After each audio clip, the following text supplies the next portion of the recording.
When did you as a parent realize that something was seriously wrong with your child? In 2012, I saw that my 7-year-old dog was acting very differently. That's about all I can say about a remote and even too sad. Most of the time, he was a very friendly, playful, and active dog. All of a sudden, though, he became very shy and nervous around other people, even his own family. At first, I thought it was just because he was sick, but after about a week and a half, I thought he might need to see a doctor. After looking at the dog, the vet told me that the damage around his butt made him think that someone had sex with him. He said that his injuries could have happened in any way.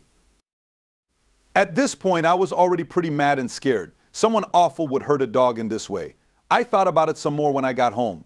I thought about all the people who could see the dog in my garden, but my wife, I, and our teenage son were the only ones who lived in the house. I couldn't shake the horrible feeling that it might have been my son in my stomach in some strange way. I chose to check out his room. I wasn't sure what I was going to find, and until I looked at his computer history, I didn't really find anything that made me think he was guilty. I learned that he had recently been on a nasty and wild animal forum and a website with pictures of that kind of thing. I thought I was going to throw up. It was clear that this wasn't proof for sure, but the more I thought about it, the more I was sure that my son had been sexing our dog. That night after my wife went to sleep, I went to talk to my son in his room. I told him, listen, I've seen that the dog has been acting strangely. When I took him to the doctor, I learned that someone had sex with him. Do you have any ideas about what happened? There was a hint of worry in my son's eyes, but he claimed not to know what was going on. I then showed him the sites I had found on his computer. This, of course, made him very angry, and the idea that I looked at his computer made him even more angry. I taught him the lesson and tried to be as kind and understanding as I could be. I assured him that I would not judge him and would not punish him no matter what happened. It was important for me to know the truth. After about 15 minutes of this, he finally broke down and said that the week before he had hit the dog with the handle of a toothbrush. It was his word that he wasn't going to hurt him, and he stopped when the dog got scared. He wasn't sure how badly he hurt Colby, and he was too ashamed to tell us or do anything about it. Also, he didn't give a very good reason for why he would do this in the first place, but I believed him on this. We agreed at first that I wouldn't tell his mom because I didn't want to make things worse. We had to find a reason to tell her that he needs to see a doctor for a while. That was my only condition. I threatened him with bad things if he didn't promise not to touch the dog that way again. I set up a time for my son to talk to a therapist who specializes in working with teens. As soon as I found one, I told her about some of the problems, but I didn't go into too much depth. I didn't tell my son this, but I thought it would be good for her to know what we're going through. However, my dog was still not in a good mood, but he seemed to be getting better. I took him for more walks and tried to be nicer to him. He slowly started to act more like a child again, and the love in his eyes seemed to slowly bring back the happiness. That is, until I caught my son playing tug of war with Colby in the garden one morning while holding on to his private parts. As my son held the dog still while pretending to play tug of war, he grabbed and massaged the dog's private parts. The dog seemed fine. Since I was mad, I stomped outside and grabbed him. We then had a very serious and angry talk. After our last fight, he promised me that he would never again treat the dog badly in any way. He will spend the rest of the day in his room. I didn't know what to do because my wife was still at work. I was completely lost. It looked like treatment wasn't working. When his mom got home this time, I told her the real reason I wanted him to go to therapy. I told him that he didn't want her to know, so I made him a fatherly promise that he would never do something like that again. As you might expect, she was shocked and upset. She became even more angry when I told her what I had seen that day. There was anger for a short time, then tears. She said she felt cheated and called me some mean names. Then she grabbed her purse and left the house right away. I didn't try to stop her because I didn't know where she was going. At that moment, I thought I was the worst husband and dad in the world. I went inside to talk to my son afterward. He was upset that I told his mom about what happened today and the other day, but I think he understood why it had to be done after we talked for a short time. My wife finally called me to tell me she was going to spend the night at her sister's house to get her mind off of things. She said she didn't think she could handle everything tonight after she settled down a bit. But I told her I got it and again apologized very much for not telling her sooner. I told her I loved her after the call, but she didn't answer. When my wife came home from spending a few days with her sister, we had several fights about our son and what to do over the next week.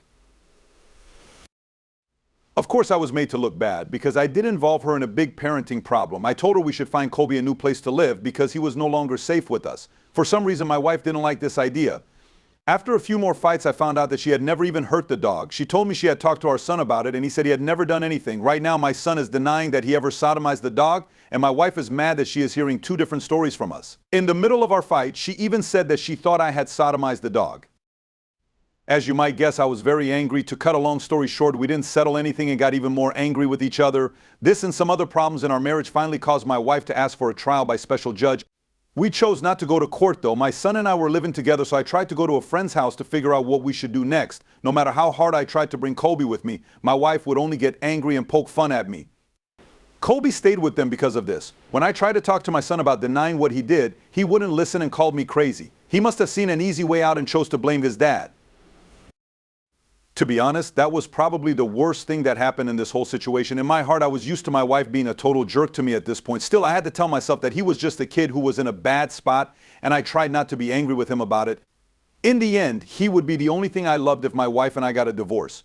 That's why I didn't want to hurt our relationship too much. I thought I had hurt this family enough. I wish I could say that Colby's safety was still my top concern at that time, but I would have been lying. It was terrible to be apart from my family, and I didn't know how to fix it. I still wanted Colby to find a new home, but I felt like I had to work on getting along better with my wife and kid first so my life could return to normal. I had been calling my son for days, hoping that he would tell the truth and help us fix our family. He never called me back or picked up the phone. A few weeks ago, I chose a time to visit the house when I knew they would all be there. When I knocked on the door, my wife didn't answer. I said I lost it a little and started yelling and hitting it. By the time she got outside, she and I were yelling at each other in the front yard. I finally left after she put her hands over her ears and kept yelling dog abuser at me to make me look bad in front of everyone in the neighborhood. I was angry as I walked back to my car and looked back at the house. A blank look crossed my son's face as he looked at me from the window of the second floor. I was sad and looked at him with my head shook, but he didn't change his face. That broke my heart and made me mad, I have to say. After some time, I was at work when all of a sudden my phone rang. It was my wife. It was crying and clear. She was very upset when I picked it up. Colby had bit my son, she told me, and he had to go to the hospital to get stitches. She said Colby bit him twice in the lower belly. She was confused. It was clear that I knew exactly what had happened. She finally got it, I could tell. Colby would never bite someone without a reason, and he had never been mean or bit before. After we got off the phone, I started to feel really angry. It finally felt like it was time for this to end. Colby stood up for himself against my son, who had lied to us both. I knew my son was hurting the dog again, but I couldn't prove it. It looked like Colby acted out of desperation because no one was there to protect him.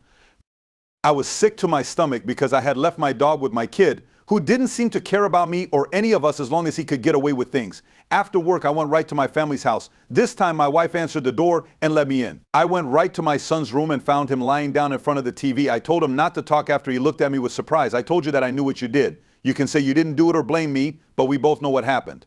Please take the dog away. If I see you around an animal like this again, I will call the cops. It doesn't matter if you're my kid. This is gross and wrong, and I was a better parent to you. After that, I got the dog by going downstairs and out the back door. Colin was on a leash, and I led him back to the house. My wife stopped me on the way out and said she was sorry. After 5 minutes of talking, we both started to cry. I told her I forgive her when she asked me to. Then she asked me to stay at her house, but I turned her down. That wasn't what I was ready for, and Colby deserved better. I had let him down too many times. I put Colby in the car and left her to cry in the house. That night I stayed at my friend's house after our trip. It took me a while to figure out what to do next now that Colby was safe and with me. As much as I knew that asking my friend to house me and my dog would be too much for him, it had to happen. It's now 2018 and my ex and I are still not together. Things did get better in those years though. Sad to say, Colby had died a year before. He was too heavy for a dog his size, and it was the dog's own fault. There was a time when my son and I didn't talk to each other, but things were much better between us after that. We don't talk about it with each other. I really hope and pray that he doesn't think about or do things like that anymore. I wouldn't know if he does because he now lives alone. For my ex-wife, she went to treatment after she lost her job. We don't talk much, but I don't hear good things about what she's doing these days. And there are rumors about drugs, certain favors, and other things. For the sake of my son, I don't want to get into it. I've been with a new woman for a few years now, and things are much better. We got a new dog after Colby died, and the two of them are already great friends.